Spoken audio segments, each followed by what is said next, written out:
Ramadan tiba, Ramadan tiba, Ramadan tiba. الله وبركاته. إن الحمد لله الذي أرسل رسوله بالهدى ودين الحق، والصلاة والسلام على رسول الله سيدنا ومولانا محمد وعلى آله وصحبه أجمعين. أما بعد. Bapak-bapak, ibu-ibu, hadirin hadirat rahimakumullah. Seperti yang sering kita dengar di masyarakat atau di tengah-tengah kita umat Islam khususnya, kita sering mengatakan bahwa manusia hanya bisa berencana, manusia itu hanya bisa berusaha secara maksimal. Segala potensi yang dimilikinya, baik potensi fisik, potensi ilmu pengetahuan, potensi alam, sumber daya manusia, sumber daya alam, manusia bisa memaksimalkan itu semua, bisa menggunakan, bisa memanfaatkan, bisa memberdayakan semua potensi yang diberikan oleh Allah Subhanahu wa taala untuk memenuhi kebutuhan hidupnya, untuk memenuhi hajatnya, dan untuk mencapai harapan cita-cita yang diinginkan dalam hidupnya. Namun bahwa sekalipun kita manusia adalah makhluk yang paling sempurna di antara makhluk-makhluk yang lainnya, karena adanya akal pikiran yang Allah berikan kepada kita, kemudian kita bisa memaksimalkan potensi yang kita miliki untuk berusaha bekerja dalam segala aspek kehidupan kita. Namun Allah jualah yang menentukan segala yang kita lakukan, yang kita kerjakan untuk mencapai tujuan itu. Jadi hadirin sekalian, bahwa manusia adalah makhluk yang berpikir, yang bisa memanfaatkan segala fasilitas yang ada, yang Allah berikan kepada kita ini di alam semesta. Jadi segala yang ada di alam semesta ini itu potensi alam. Lalu kemudian Allah karuniakan kepada kita akal pikiran untuk bisa berpikir, untuk bisa mengetahui, bahkan memecahkan segala rahasia dari potensi alam yang Allah berikan kepada kita. Saudara-saudara sekalian rahimakumullah, tetapi kita juga manusia tentu menyadari betapa banyak kelemahan, betapa banyak kekurangan kita, keterbatasan kita dalam kita beraktivitas, dalam bekerja, keterbatasan, kekurangan, kelemahan, dan lain sebagainya yang ada pada diri kita sebagai manusia. Inilah yang membuat kita ada yang kita harus sandingkan, ada harus sesuatu kita gantungkan selain daripada kapasitas, kemampuan, atau kekuatan yang dimiliki oleh manusia itu sendiri. Bapak Ibu hadirin rahimakumullah, bahwa ketika manusia berusaha untuk mencapai kebutuhannya, untuk bisa tetap survive hidupnya, tentu saja banyak mengalami kendala, banyak mengalami rintangan, cobaan, dan sebagainya. Maka disinilah manusia saat ini, saat seperti itu, manusia sangat membutuhkan Allah Subhanahu wa taala. Manusia sangat membutuhkan pertolongan Allah Subhanahu wa taala. Terutama ketika manusia menghadapi sesuatu yang di luar daripada batas kemampuannya, di luar daripada batas kesanggupannya dalam menyelesaikan suatu masalah misalnya, atau dalam hal memenuhi kebutuhan hidupnya, maka disitulah manusia sangat merasakan membutuhkan Allah Subhanahu wa taala. Bapak Ibu hadirin rahimakumullah, Sebetulnya dalam kehidupan kita ini, dalam setiap tarikan nafas kita tidak akan bisa lepas daripada Allah Subhanahu wa taala. Itu yang paling penting. Kita bisa bernafas seperti ini sekarang, bisa merasakan nikmatnya hidup, sehat walafiat, itu karena Allah Subhanahu wa taala. Begitu luas karunia dari Allah Subhanahu wa taala.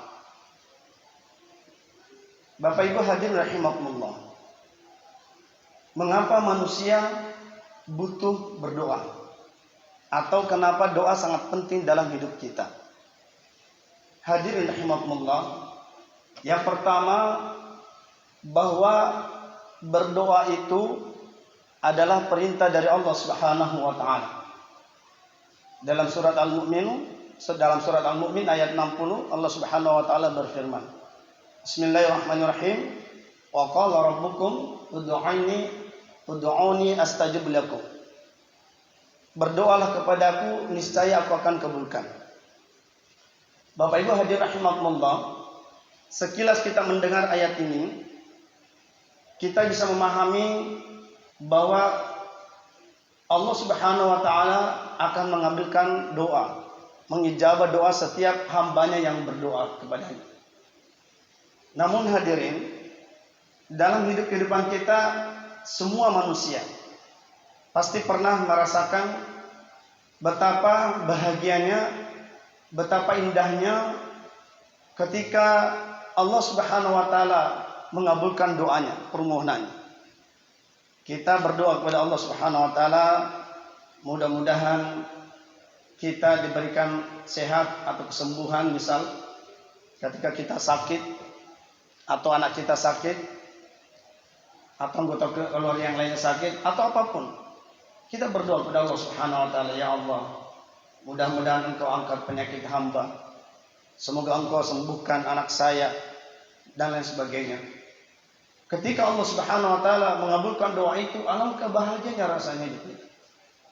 Kita merasa Allah Subhanahu wa taala menyayangi kita. Allah Subhanahu wa taala betul-betul selalu bersama dengan kita. Kita melakukan perjalanan jauh, misalnya dekat atau jauh sama saja, kita mohon kepada Allah Subhanahu wa taala keselamatan dari bahaya, dari malapetaka. Begitu juga kalau terjadi banyak bencana alam, misalnya banyak ada gempa bumi, tanah longsor dan sebagainya. Itu bisa, bencana seperti itu bisa datang tiba-tiba, ya, seperti gempa bumi. Tidak ada manusia bisa mendeteksi kapan datangnya, misalnya, dan sebagainya. Bencana yang bisa datang, maut bisa mengancam. Nah, pada saat hal-hal seperti ini, di luar daripada kemampuan manusia, di luar daripada ketidaktahuan manusia, maka kita sangat butuh doa. Kita sangat butuh doa. Maka dalam kehidupan kita, setiap kita habis sholat lima waktu atau di luar sholat kita, pasti kita selalu berdoa kepada Allah Subhanahu wa taala. Dalam hal kebaikan kita, urusan kehidupan kita, keluarga kita, masyarakat kita, dalam hal hajat kita, kepentingan kita kepada Allah Subhanahu wa taala. Pasti manusia itu butuh doa. Ma'asyiral muslimin, jamaah salat subuh rahimakumullah. Ketika kita berdoa, kemudian kita sudah memanjatkan doa itu dengan maksimal, dengan baik, khusyuk, tetapi Allah Subhanahu wa taala tidak atau belum mengabulkan, maka kadang ada hamba atau manusia yang kemudian merasa putus asa. Bahkan ketika dia sudah mohon kepada Allah Subhanahu wa taala berkali-kali, lalu Allah belum kunjung mengabulkannya, maka bisa jadi manusia itu ada di antara manusia yang bahkan bersangka kepada Allah Subhanahu wa taala. Ya, memang mungkin Allah benci saya, atau mungkin Allah marah kepada saya, dan sebagainya. Hadirin rahimakumullah. Ada seorang yang pernah datang pada saya, Ustaz, saya menghadapi suatu masalah ini. Lalu ibu itu menceritakan masalah itu kepada saya. Mohon maaf, tanpa saya harus ceritakan masalah itu apa. Dalam pandangan ibu ini, keluarga ibu ini, dia sangat menghadapi masalah ini sangat besar sekali. Sampai-sampai merasa sudah putus asa bagaimana cara menyelesaikan masalah ini. Lalu kemudian ibu ini bahkan berangkat umroh karena dia ingat bahwa katanya doa yang dipanjatkan di Nabawi, di Masjidil Haram, di Nabawi misalnya ada raudhah, di situ banyak sangat mustajab sekali. Di Masjidil Haram misalnya di situ ada Multazam depan pintu Ka'bah, ada Hijr Ismail, ada Makam Ibrahim, dan bahkan dimanapun tempat di Masjidil Haram itu di mustajab sekali. Sehingga datanglah atau berangkatlah ibu ini ke sana untuk umrah. Dia banyak berdoa di raudhah, dia banyak berdoa di Masjidil Haram, di depan Multazam, di sholat sunnah di Hijr Ismail dan sebagainya.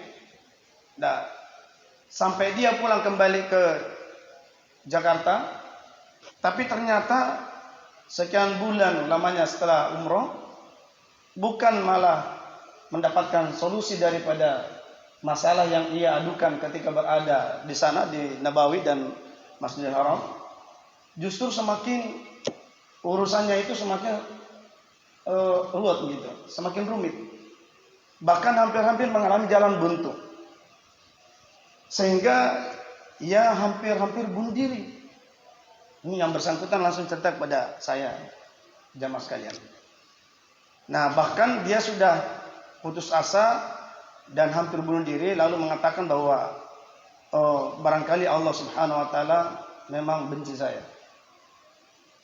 Dan akhirnya masalahnya pun itu betul tidak terselesaikan, Bapak Ibu. Kesimpulannya begini. Nah, sekarang pertanyaannya, apakah ketika Allah Subhanahu wa taala tidak mengabulkan doa kita atau tidak mengabulkan permohonan kita, lantas kemudian Allah itu benci kita atau tidak sayang kepada kita? Nah, ini tentu menjadi tanda tanya kepada kita, terutama bagi yang berdoa. Nah, sehingga saya coba sampaikan beberapa hal kepada yang bersangkutan, dan alhamdulillah ringkas cerita, ibu ini tidak jadi bunuh diri. Nah, karena saya sampaikan hal yang menyangkut masalahnya itu. Hadirin rahimakumullah. Banyak sekali dalam kehidupan kita ini yang terkait dengan doa. Banyak sekali yang terkait dengan usaha kita. Sehingga ketika kita menghadapi situasi di mana kita sangat mengharapkan Allah Subhanahu wa taala dalam hal kebutuhan kita, suatu hal apalagi yang emergensi misalnya, itu betul-betul kita merasakan bahwa kehadiran Allah Subhanahu wa taala itu luar biasa, bisa memberikan solusi atau jalan keluar daripada masalah kita. Hadirin rahimakumullah, alangkah juga bahagianya kita ketika misalnya ada keluarga yang sedang dirawat di ICU misalnya. Lalu kita berdoa bersama, berdoa keluarga, bahkan baca Yasin misalnya supaya diselamatkan oleh Allah Subhanahu wa taala. Karena rasa-rasanya kemampuan kita ini kemampuan dokter misalnya sangat terbatas sekali. Maka dengan doa, ketika Allah ijabah doa itu, kemudian sembuh orang itu, betapa gembiranya, senangnya hati orang tersebut yang berdoa. Ma'asyiral muslimin rahimakumullah. Nah, yang kedua, jadi kenapa kita berdoa? Karena doa itu, berdoa adalah perintah dari Allah Subhanahu wa taala. Ud'uni astajib lakum. Berdoalah kepadaku, niscaya akan kabulkan. Nah, tetapi kita juga ingat firman Allah Subhanahu wa taala dalam surat Al-Baqarah ayat 186. Bismillahirrahmanirrahim. Wa idza sa'alaka 'ibadi 'anni fa inni qarib. Ujibu da'watad da'i idza da'an. Falyastajibu li wal yu'minu bi la'allahum yarshudun. Dan apabila engkau ya Muhammad ditanya tentang aku, katakanlah bahwa sesungguhnya aku ini dekat. Aku akan mengabulkan doa orang yang mendoa apabila mendoa kepadaku, apabila ia berdoa kepadaku. Nah, tapi terkadang ujung ayat ini kita lupakan. Apa ujung ayat ini? Falyastajibu li wal yu'minu bi la'allahum yarshudun. Maka hendaklah ia memenuhi segala perintahku, kata Allah, dan beriman kepadaku, wal yu'minu bi la'allahum yarshudun, agar mereka mendapatkan petunjuk. Hadirin rahimakumullah. Nah, boleh jadi doa yang kita panjatkan yang kemudian Allah tidak kabulkan atau belum kabulkan, itu mungkin karena ada satu hal yang perlu kita introspeksi dalam diri kita. Apakah kita sudah melaksanakan kewajiban kita yang baik kepada Allah Subhanahu wa taala? Apakah kita sudah betul-betul mantapkan kepercayaan kita, keimanan kita kepada Allah Subhanahu wa taala atau belum? Sehingga doa itu belum Allah kabulkan. Bapak Ibu hadirin rahimakumullah, sebetulnya doa itu ada 3 sifat doa itu. Sebetulnya ada 3 sifat doa itu. Yang pertama, ada doa yang langsung dijawab oleh Allah Subhanahu wa taala. Itu tanpa pakai waktu, langsung dijawab oleh Allah Subhanahu wa taala, tanpa hijab. Kemudian ada doa yang dikabulkan, diterima oleh Allah Subhanahu wa taala di dunia, hanya saja itu waktunya dibatasi atau waktunya itu tidak langsung diberikan. Ada masa tenggang, tidak langsung dijawab oleh Allah Subhanahu wa taala, tetapi akan dijawab oleh Allah Subhanahu wa taala selagi kita masih hidup. Itu yang kedua. Kemudian ketiga, ada doa yang memang Allah jadikan sebagai bekal pahala kita di akhirat. Mungkin bahasa yang lainnya misalnya saya sebut jadi investasi kita, investasi di akhirat nanti. Doa-doa yang kita panjatkan yang Allah belum kabulkan, yang sekian banyak kita minta, itu bisa jadi menjadi investasi kita di akhirat nanti, yang menyebabkan kita mendapatkan syafaat Allah Subhanahu wa taala dari doa-doa yang kita panjatkan yang belum Allah kabulkan semasa hidup kita di dunia sampai kita wafat. Nah, jadi saya ulang sekali lagi hadirin sekalian, doa itu sifatnya ada yang langsung diijabah. Contoh doa orang tua kepada anak, doa anak kepada orang tua. Maka sering kita sampaikan bahwa hati-hati orang tua, terutama ibu, jangan misalnya asal istilah orang Betawi bilang asal nyablak ngomong, misalnya dalam keadaan marah, emosi misalnya, dia mengeluarkan kata-kata sumpah serapah kepada anaknya. Itu hati-hati, bisa jadi itu menjadi doa. Nah, begitu juga doa orang yang terzalimi. Hati-hati dengan orang yang dizalimi atau yang terzalimi. Itu doanya langsung diijabah oleh Allah Subhanahu wa taala. Nah, oleh karena itu kita harus tahu bahwa ketika kita menzalimi orang, misal kemudian orang itu kesel, marah, benci sama kita, berucap sesuatu yang buruk bagi kita atau orang yang berbuat zalim atau yang menzaliminya, maka hati-hati. Karena doa orang yang terzalim itu makbul. Nah, kemudian yang kedua, saya katakan tadi bahwa ada doa yang diberikan oleh Allah SWT, tapi depending waktunya, tapi tetap di dunia diberikan.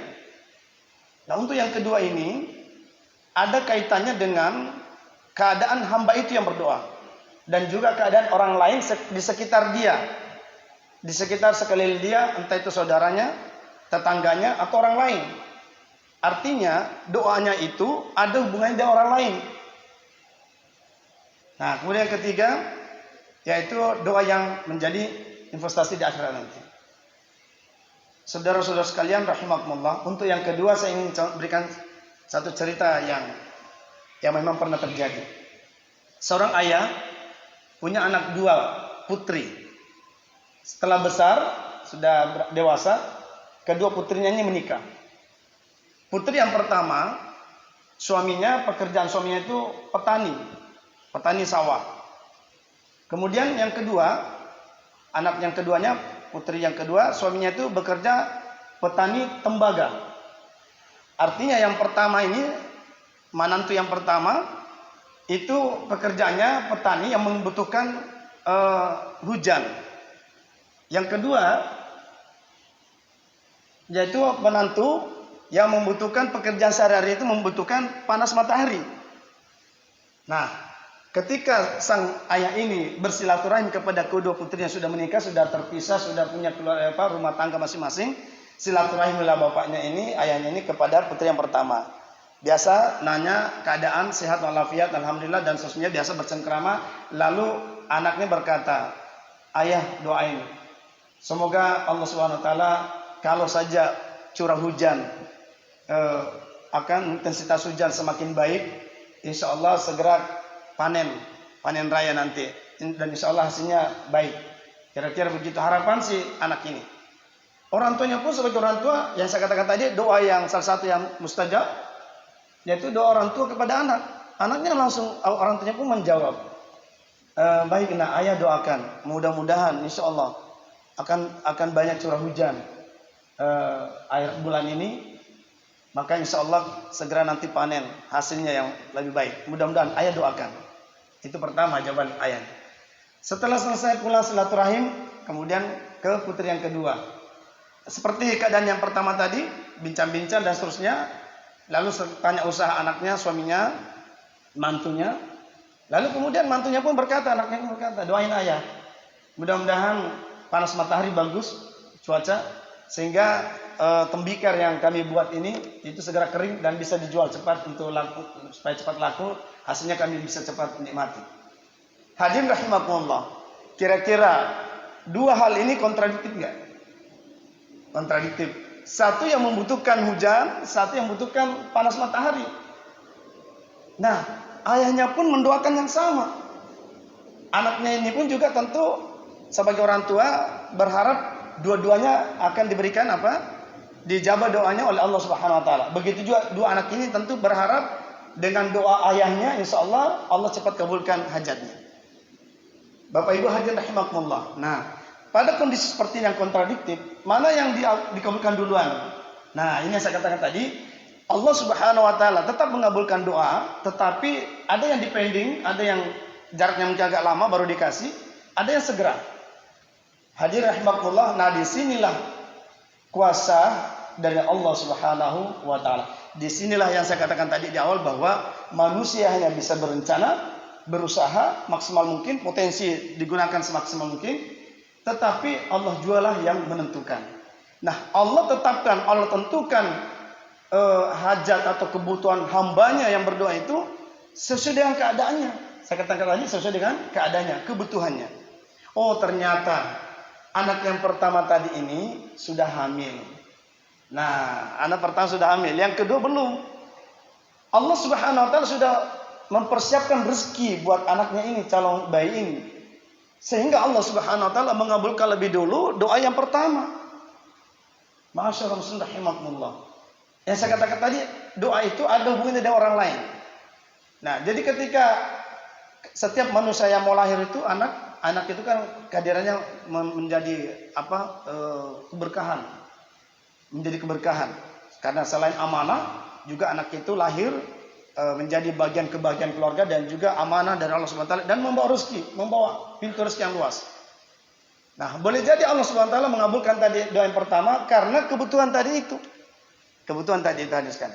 Nah, kita harus kita pikirkan atau kita ucapkan dalam hati kita, keyakinan kita kepada Allah Subhanahu Wa Taala sebaiknya begini.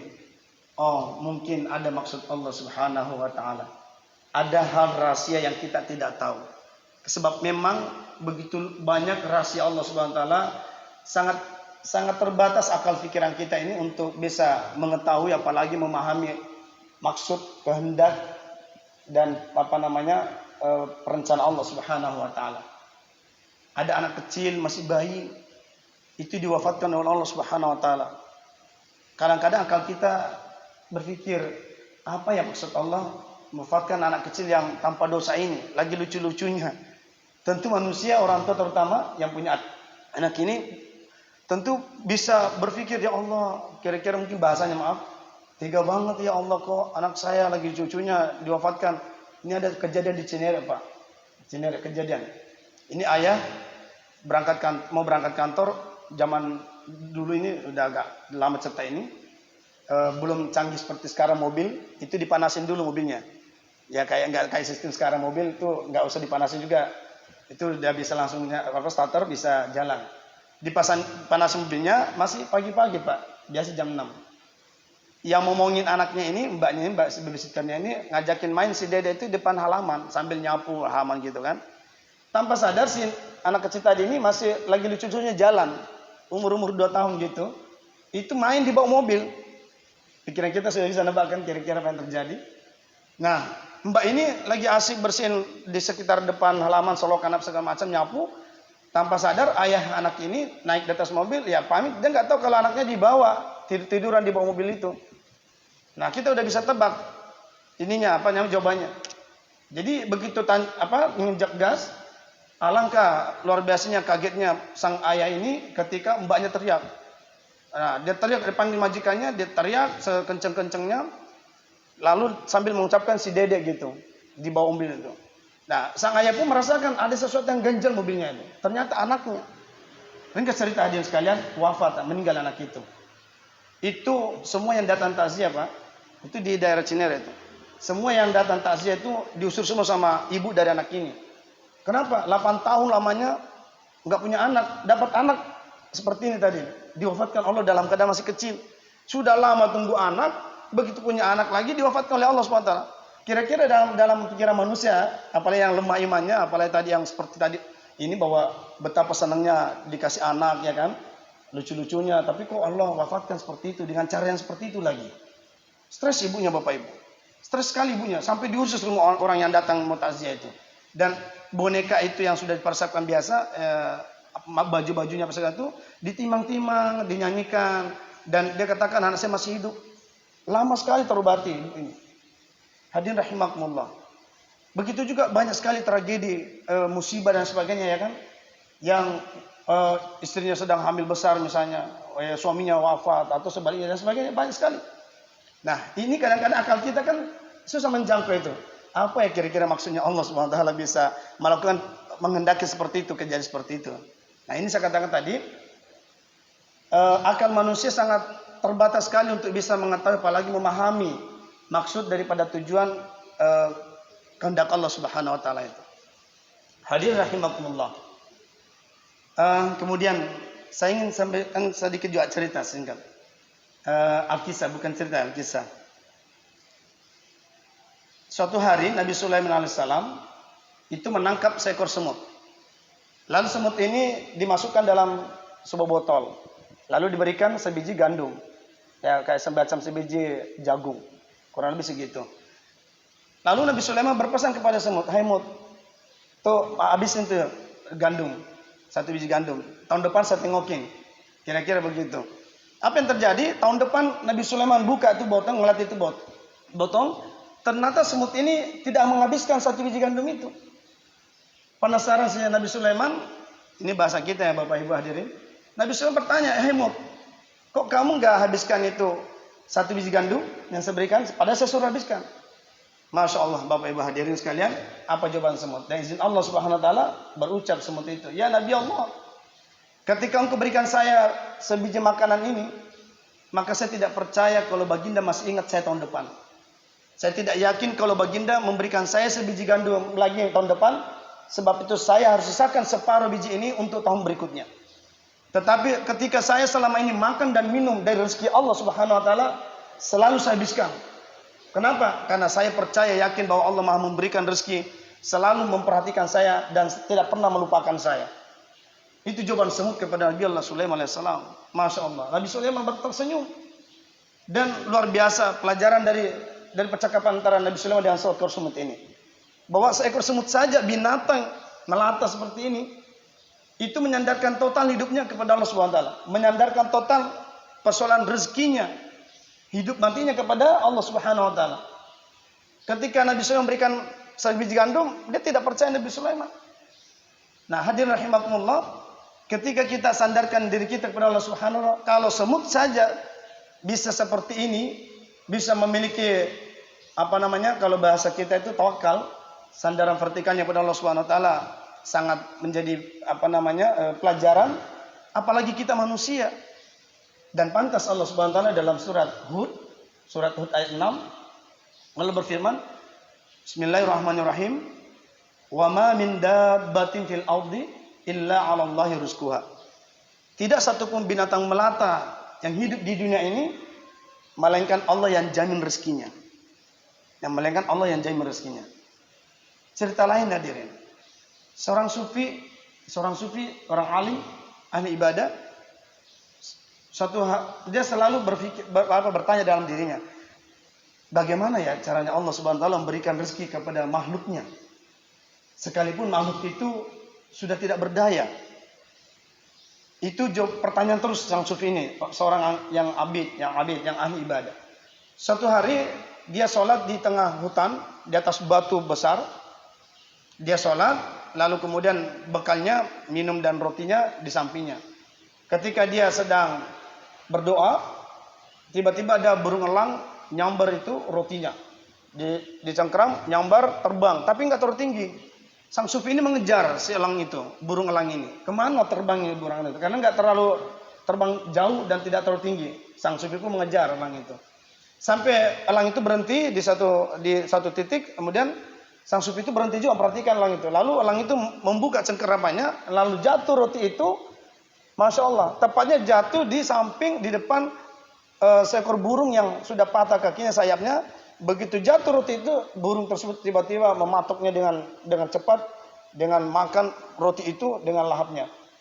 Seketika sang sufi kemudian mendapat jawaban dari pertanyaan dalam benaknya selama ini. Bagaimana cara Allah memberikan rezeki pada makhluknya, sekalipun makhluk itu sudah tidak berdaya apapun.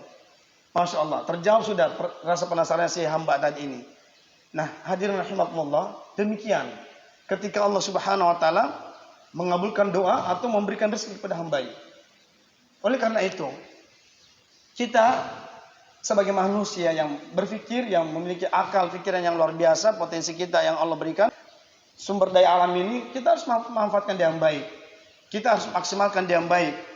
Tetapi tentu saya katakan di awal tadi bahwa kita adalah makhluk yang sangat memiliki keterbatasan, kelemahan, kekurangan. Oleh karena itu, ketidaktahuan kita dan sebagainya. Apa maksud Allah Subhanahu wa taala? Rahasia-rahasia dan apa yang dibalik daripada segala yang ada di alam semesta ini.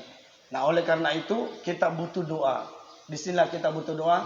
Antara usaha kita sudah ikhtiar dengan baik, dengan maksimal, tetapi kita pun juga harus sandarkan diri kita kepada Allah Subhanahu wa taala, yaitu dengan banyak doa. Nah, Bapak Ibu hadirin rahimakumullah. Jadi yang pertama tadi bahwa kenapa kita perlu berdoa? Karena itu perintah dari Allah Subhanahu wa taala. Yang kedua, karena doa itu adalah satu kebutuhan manusia. Kebutuhan kita Bapak Ibu. Nah, bahkan Rasulullah SAW bersabda, ad-du'a'u silahul mu'minin. Doa itu senjatanya orang mukmin. Jadi ad-du'a'u mukhul ibadah. Doa itu inti daripada ibadah. Ya, bahkan ad-du'a'u wal ibadah. Doa itu adalah ibadah. Hadis Rasulullah SAW. Nah, jadi betapa kita tidak bisa melepaskan diri daripada doa. Usaha yang kita lakukan, ikhtiar yang kita upayakan semaksimal mungkin dalam segala hal. Maka itu harus kita sandingkan, harus kita sandarkan kepada Allah Subhanahu wa taala dengan doa, dengan tawakal. Jadi ikhtiar, kemudian ada tawakal, ada doa. Jadi tidak cukup doa, kita tawakal kepada Allah Subhanahu wa taala dan sambil doa dan tawakal kepada Allah Subhanahu wa taala. Bapak Ibu hadirin rahimakumullah. Nah, kenapa kita berdoa? Ini menggambarkan bahwa yang ketiga, bahwa rahmat karunia Allah Subhanahu wa taala itu sangat luas sekali. Wa rahmati wasi'at kulla syai'. Firman Allah Subhanahu wa taala. Dan rahmatku meliputi segala sesuatu. Jadi artinya bahwa kita manusia, Bapak Ibu, semakin kita banyak minta kepada Allah Subhanahu wa taala, semakin banyak hajat kita kepada Allah Subhanahu wa taala, itu berarti kita percaya, yakin, seyakin-yakinnya kepada Allah bahwa Allah Maha luas rezekinya. Allah Maha luas karunia-Nya. Maha luas kasih sayangnya. Nah, dan di sini perbedaan antara manusia dengan Allah Subhanahu wa taala. Dan maaf, memang kita tidak bisa membandingkan, tetapi sekedar contoh saja. Sekedar contoh saja. Kalau kira-kira ada pengamen atau ada pengemis datang ke depan rumah Bapak. Hari pertama dia ngemis. Bapak ngasih misalnya. Entah ngasihnya karena besok datang lagi. Bapak ngasih lagi. Besoknya datang lagi misalnya. Mungkin Bapak suruh anak Bapak, kasih itu cepat-cepat biar cepat pergi misalnya. Nah, begitu juga datang terus datang. Nah, sifat manusia bisa jadi ada rasa sebel atau kesel. Ini orang datang mulu nih. Minta mulu gitu kan. Enggak berusaha gitu. Nah, ini manusia kalau sering-sering diminta begini bisa muncul rasa bosannya. Bisa muncul rasa sifat manusianya yaitu kesel. Minta mulu. Kerja kagak ya kan misalnya. Nah, sebaliknya Allah Subhanahu wa taala, semakin kita banyak hajat kita kepada Allah Subhanahu wa taala, semakin kita minta banyak kepada Allah Subhanahu wa taala, berdoa, sekalipun doa kita setinggi gunung, banyak sekali Allah malah senang. Karena ini membuktikan bahwa apa? Rahmat Allah itu sangat luas sekali. Allah Maha Kaya, Allah yang Maha Pemberi, dan Allah Maha segalanya. Wa rahmati wasi'at kulla syai, bahwa rahmatku itu sangat luas, meliputi segala sesuatu. Artinya dalam hal apapun kalian berdoa, aspek apapun, hajat apapun yang kalian minta, itu bagi Allah itu sangat luas sekali karunia-Nya.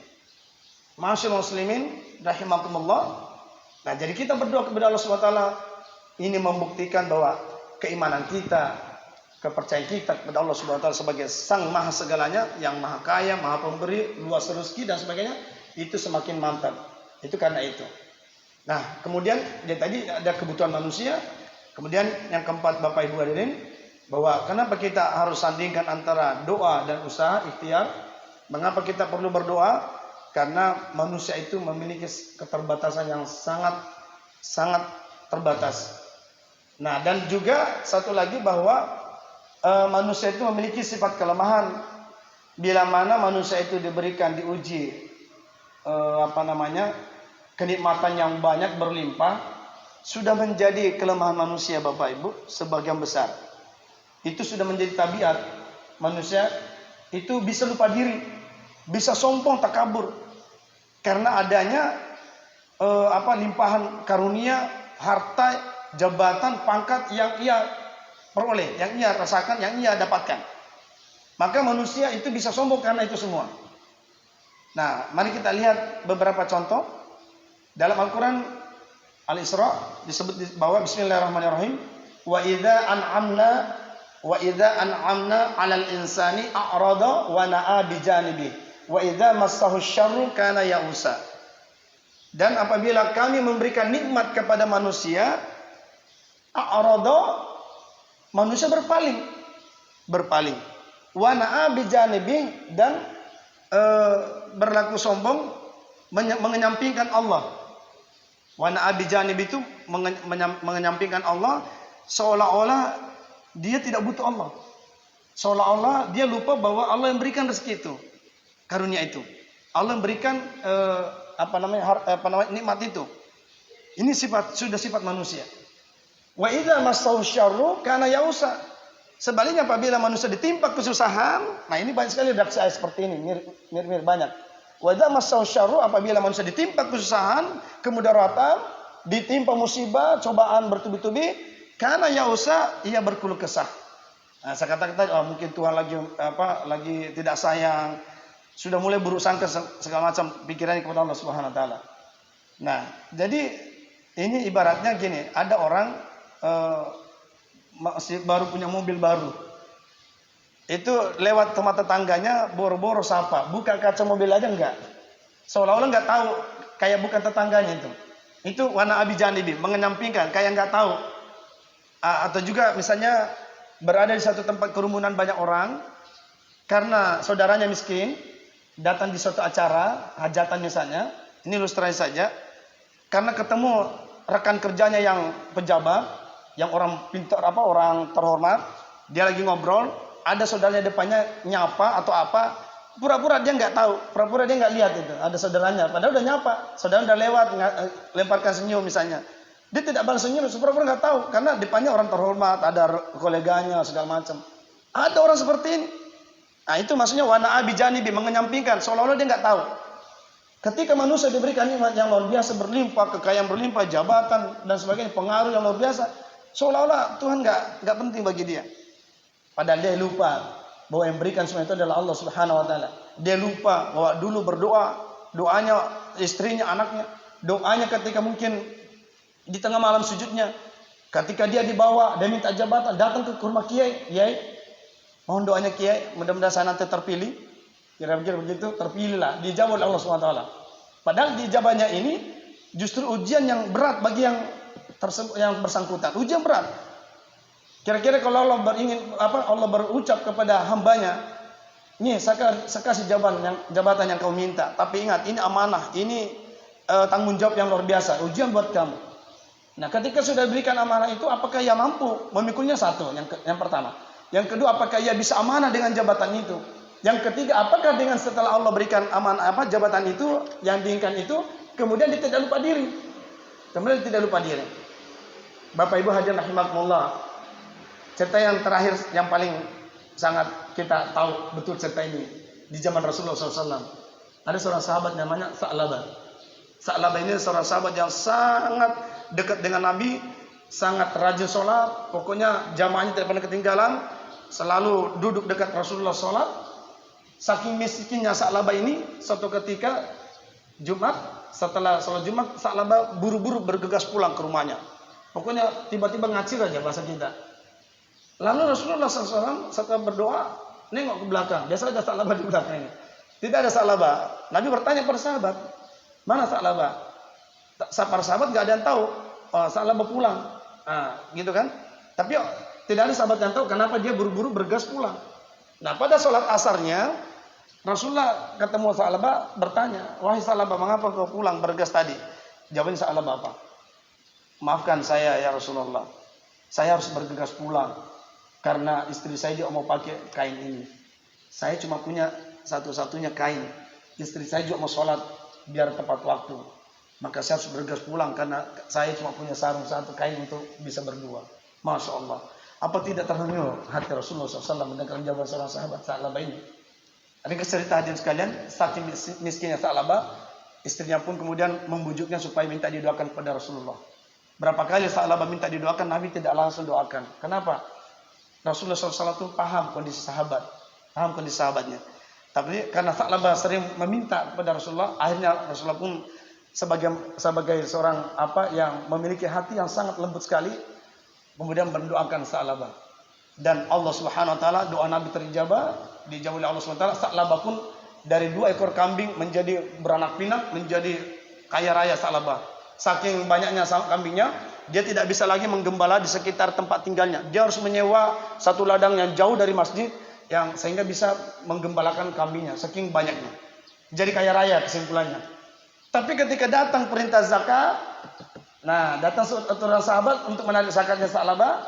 Apa jawabnya Sa'labah? Bahasa kita kira-kira begini, enak aja lo. Datang minta zakat, tinggal minta. Gue yang setengah mati gembala kambing, pelihara kambing, lu tinggal minta aja. Enak aja kira-kira gitu. Enggak mau Sa'labah keluarkan zakatnya. Kembalilah sahabat itu menghadap pada Rasulullah SAW, mengadukan bahwa Sa'labah tidak mengeluarkan zakat, tidak mau.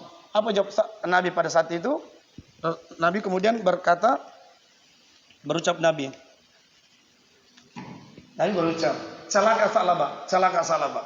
Begitu Nabi mengucapkan itu, ada seorang sahabat mendengarkan kalimat itu, lari sahabat itu sekencang-kencangnya menemui Sa'labah. Lalu depan Sa'labah mengatakan, ya Sa'labah, saya mendengarkan Nabi mengatakan celaka Sa'labah karena tidak mengeluarkan zakat. Seketika Sa'labah wajahnya kemudian pucat. Dia teringat bahwa ketika Rasulullah mendoakan untuk diberikan karunia kelonggaran hidup oleh Allah SWT dan terijabah, terkabul, pucat mukanya Sa'labah karena sudah ketakutan kalau Rasulullah sudah mengucapkan itu adalah doa.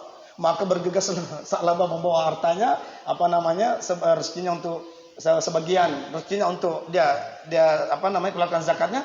Tapi Abu Bakar As-Siddiq sudah berpesan, ketika datang Sa'labah, siapapun kalau ada Sa'labah menyampaikan zakat, jangan ada yang terima karena Nabi melarang. Masya Allah. Dan ringkas cerita akhirnya Sa'labah kembali jatuh miskin. Hadirin rahimakumullah. Ini hanya sekadar contoh saja fakta bahwa ketika banyak manusia memiliki tabiat seperti ini, ketika di bawahnya rajin ibadah, dekat sama Allah, tahajudnya bagus, doanya setinggi langit dan banyak sekali. Ya kan? Begitu juga anak keluarganya. Tetapi begitu Allah lapangkan rezekinya, Allah berikan apa yang menjadi hajatnya, mulai-mula tidak nongol di masjid, tidak kelihatan berjamaah. Yang tadinya datang ke masjid, datang ke mushola pengajian, akhirnya tidak datang, pindah. Kenapa? Sudah punya kendaraan yang mewah. Yang tadinya satu mobil, berdoa, ya Allah mudah-mudahan 2 mobil saya, supaya nanti saya tidak repot nganterin anak duduk sekolah, baru saya langsung ke kantor, minta doa lagi, ya Allah mudah-mudahan, dan seterusnya. Begitu punya kendaraan, bukan ke masjid, tapi ke pindah tempatnya, misalnya ke puncak, kemana rekreasi dan sebagainya, ke mall. Inilah tabiat manusia. Wa idza an'amna 'alal insani a'rada wa na'a bi janibi, apabila kami berikan nikmat kepada manusia, maka manusia itu a'rada, berpaling dan mengenyampingkan Allah, seolah-olah dia tidak kenal Allah Subhanahu wa taala. Nauzubillah min dzalik. Hadirin rahimakumullah, beginilah kira-kira gambaran dalam kehidupan kita, bahwa ada orang yang diijabah doanya dengan tidak susah payah, tetapi Allah memang ujikan dengan apa yang minta, apa yang diharapkan. Ada juga orang yang susah payah berdoa, berusaha, tetapi yang memang sudah dikasih segitu-gitu aja, rezekinya cuma segitu-gitu. Jangan sedih, jangan kita bersangka kepada Allah Subhanahu wa taala, tapi kita yakin bahwa pasti ada maksud Allah, pasti ada rahasia Allah Subhanahu wa taala. Saya ketemu seseorang mengatakan, Ustaz, saya bersyukur dia menangis. Dia bercerita langsung. Saya tidak tanya, tapi langsung bertanya. Dia sendiri bercerita, Ustaz, saya menangis karena saya teringat bahwa saya sejak umur 30 tahun berdoa kepada Allah Subhanahu wa taala supaya dapat minta jabatan. Tapi tidak kunjung jabatan itu saya peroleh. Tapi kenapa di saat saya sudah mendekati pensiun, umur saya 53, saya sudah mendekati pensiun, baru Allah berikan jabatan itu. Tapi setelah saya pikirkan dengan matang, kata orang tersebut, ternyata, oh iya, dia temukan sendiri jawabannya menurut analisa Bapak itu. Oh mungkin rahasianya Allah, karena ketika jabatan itu Allah berikan di saat umur saya belum matang, pikiran saya, emosional saya, kesadaran beragama saya belum kuat seperti sekarang ini. Barangkali saya adalah salah satunya orang yang sangat menyanyiakan amanah itu. Barangkali hidup saya akan glamor, mungkin kehidupan saya akan rusak karena saya berlimpah harta dan sebagainya, saya punya jabatan. Nah, ketika kesadaran beragama saya sudah kuat, kedekatan saya kepada Allah SWT semakin intim, semakin bagus, dan saya juga bisa mengendalikan emosional saya, dan saya semakin jauh lebih dewasa berpikir, bertindak ketimbang dulu masa muda saya. Maka mungkin alhamdulillah ini saya sudah mengalami perubahan semua, Ustaz. Allah berikan jabatan itu. Artinya apa, dan sekalian? Kira-kira ini yang saya katakan tadi. Allah tentu paling tahu kapan saatnya tepat diberikan yang diminta hambanya itu. Terutama terkait dengan keselamatannya, terkait dengan harga dirinya dan sebagainya. Nah, ini Allah menghendaki hamba ini selamat. Hamba ini selamat. Allah tidak mau hamba ini rusak kehormatannya, harga dirinya. Bahkan Allah tidak mau hamba ini kemudian kembali pada hina dina. Nah, karena Al-Quran mengatakan bahwa sesungguhnya innal ladzina yastakbiruna an ibadati, sesungguhnya orang-orang yang bertakabur, sombong dari ibadah kepadaku, kata Allah Subhanahu wa taala, itu kemudian Allah kembalikan kepada tempat yang sangat hina, sangat rendah sekali. Kenapa? Karena perbuatannya, karena kesombongannya, atau karena ketidaksyukurannya kepada nikmat yang Allah berikan kepadanya. Hadirin rahimakumullah, tentu kita sudah banyak sekali melihat, mendengarkan, menyaksikan bagaimana, mohon maaf ya Bapak Ibu hadirin sekalian, mohon maaf sekali, ketika ada pejabat dijemput KPK, diciduk KPK, yang selama ini terhormat sekali depan masyarakatnya, di depan keluarganya, depan pendukungnya. Tapi ketika Allah datang, tiba saatnya Allah mau hinakan dengan kelokannya yang luar biasa, sudah bejatnya, yang sudah luar biasa zalimnya. Datang saatnya Allah mau mengangkat atau membuka aibnya orang tersebut, terungkaplah, diciduk KPK di bandara misal, ya kan, tidak sampai ke rumahnya, langsung digiring ke KPK pagi hari. Kemudian di situ terbongkar semuanya. Kira-kira itu diketahui oleh publik semua. Nah tentu kan ini satu hal yang sangat, ketika Allah sudah buka semua itu, maka terlihatlah. Itu baru di dunia. Terlihat baru di dunia. Bagaimana nama baiknya di tengah keluarganya, di tengah masyarakatnya, tetangganya. Pasti tahu semua karena nonton berita. Pakai baju orange, membelakang, pakai baju orange yang pendek. Kan begitu. Kita lihat di berita itu. Dengan tanpa dosa, bahkan angkat-angkat tangan misalnya, dada-dada, kayak tidak ada dosa gitu. Zaman sekarang, orang anggap sesuatu yang biasa, padahal itu sangat aib dan sangat memalukan misalnya. Nah, tapi inilah keadaan manusia. Apabila Allah baru di dunia, apalagi di akhirat.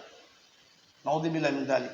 Inilah Bapak Ibu hadirin sekalian, kita butuh doa yang baik, doa minta keselamatan kepada Allah Subhanahu wa taala, doa dalam hal hajat kehidupan kita, masalah kita, tapi perlu kita juga harus merenungkan dengan baik, memahami dengan baik ketika Allah Subhanahu wa taala tidak langsung mengabulkan doa kita karena mungkin ada maksud daripada Allah Subhanahu wa taala. Yang pastinya adalah kita harus yakin, percaya kepada Allah Subhanahu wa taala dan berbaik sangka kepada Allah Subhanahu wa taala sehingga kita tetap terjaga keimanan kita, terjaga takwa kita kepada Allah Subhanahu wa taala dan kita tidak mudah goyah atau berpaling dengan adanya cobaan hidup yang kita alami atau juga nikmat-nikmat yang begitu banyak Allah berikan kepada kita, terutama nikmat harta kekayaan, pangkat jabatan, tidak membuat kita kemudian lupa diri, sombong, baik sombong kepada sesama manusia, tidak kenal saudara, tetangga, karena merasa diri paling hebat, paling kaya, paling terhormat, kemudian tidak melampaui batas dan maaf, naudzubillah min dzalik, tidak sampai melupakan Allah Subhanahu wa taala. Nah, inilah Bapak Ibu hadirin